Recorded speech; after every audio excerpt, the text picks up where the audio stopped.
everything.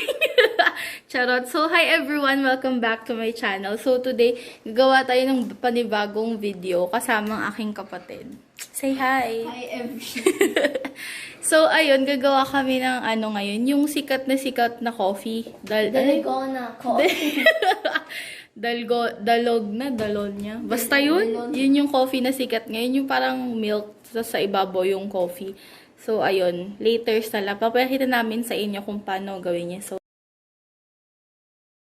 hi guys, we're back. Ano na tayo? So, na-gather ko na lahat ng ingredients na gagamitin. Una is coffee.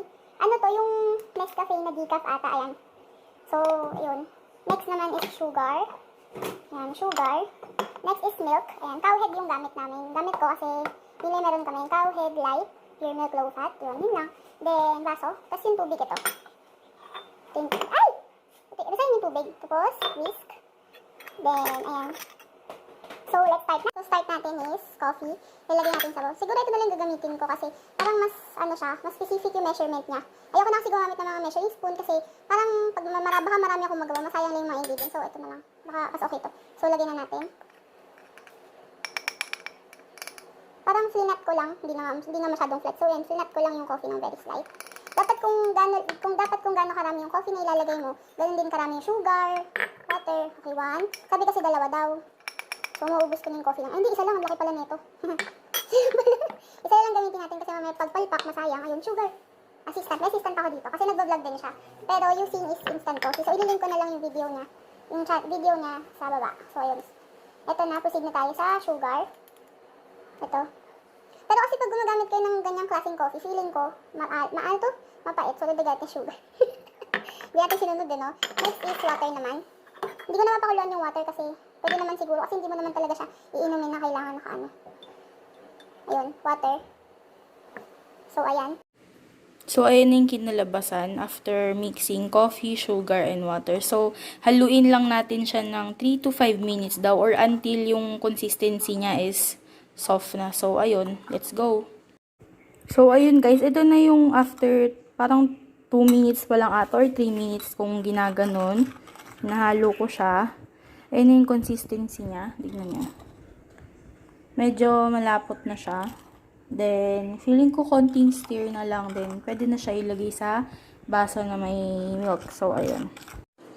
So, guys, after 5 minutes ko sigurong paghahalo nito.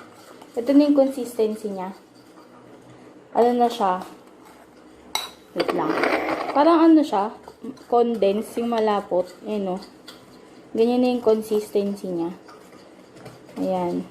Ganyan na siya. Kita niya na. So, ngayon, lalagay na natin siya sa baso na may gatas. May gatas na to. In 3, 2, 1.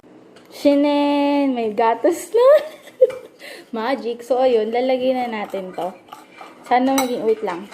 Kasi yung nakapanood ko kila JaMill is may bubbles yung gatas nila. Tanggalin na natin yung gatas. Ay, gatas. Tanggalin natin yung bubbles. So, lalong dumami. Hindi, pwede na yan. So, ayun. Mamaya, puro braso yung video ko, diba? So, lalagay na natin siya. So, ayun. So, lalagay na natin siya. Sana hindi epic fail. Parang tae, no? Dugyot. Ayun na. Hala, ang cute. Lumutang siya. Ang cute. I-expect ko magsisink siya kasi walang ano to? Walang ice. Pero hindi. Naging foam na kasi siya. So, parang yung air niya sa loob na natrap ng mga, itong liquid na to. Para siguro lumutang na siya. Kalabante. O, ayan na. Para siyang floating. Parang ano, yung nakapanakota ata. Yung parang pudding sa ilalim. Kung di man nagkakamali. Ayoko na damihan kasi mapait siya. So, ayun. Wait lang kasi. Nagbablog ako. So, ayan na yung finished product natin. At lalagyan ko ng whipped cream. Kaso wala kaming whipped cream. So, ayun. Ayan na siya, guys. Oh my God. Nakakatakam yung amoy. Ay, amoy last. Ano to, itsura. Ayan na. So, ayun. medyo madumi sa likod. So, ayun na. Nagwa-waterfall na siya. Sensya sa kuko, ang kalat, kasi nagbabakbak na siya. So, ayan. Kakulay ng nails ko yung coffee. So, ayan na siya. Shinin. Dali lang siya gawin. So, ayun guys, taste test na tayo kung anong lasa. Feeling ko hindi ko siya magugustuhan kasi pure na coffee yung nasa taas. And I don't like, yung masyadong ma-coffee yung lasa, yung dark. Gusto ko sakto lang. Pero sana magustuhan ko. Tikman na natin.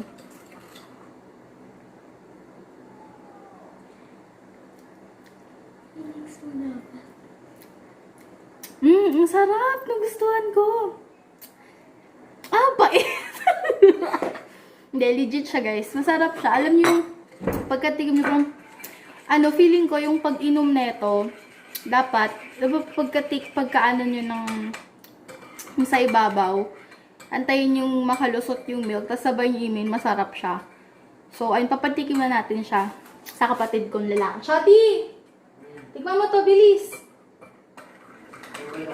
Ay, wait lang daw, nahiya siya, naka-t-shirt, wala kasing t-shirt, so ayun, wait lang.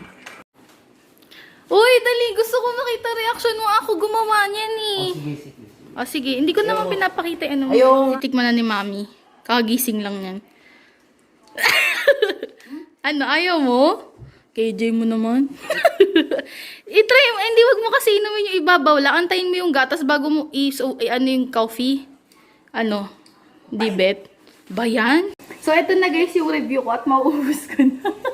So, ayun, feeling ko successful naman siya kasi siya, alam mo yung na-maintain niya yung thickness ng coffee. Yung thickness ng coffee sa ibabaw ng milk, which is good. Kasi, sarap. Feeling ko, kasi may tamang pag-inom siya. Yung parang Inuman. yan, laklak kayo yung kapatid ko. So, dapat pag-inom neto, alam niyo yung wag niyong bibiglain yung pag-inom ng coffee sa ibabaw, kundi mapapangitan talaga kayo ng lasa. Dapat, isasabay niyo, parang i-stop niyo muna yung coffee sa hindi niyo muna inom, antayin niyo yung milk na mag-pass through sa coffee. Parang sabay mo sila maiuros, masarap siya. Siya, matapang, tas nawala yung pagkatapang niya because of the milk. So, ayun lang. Ito nangyari nung akin. So, yun guys.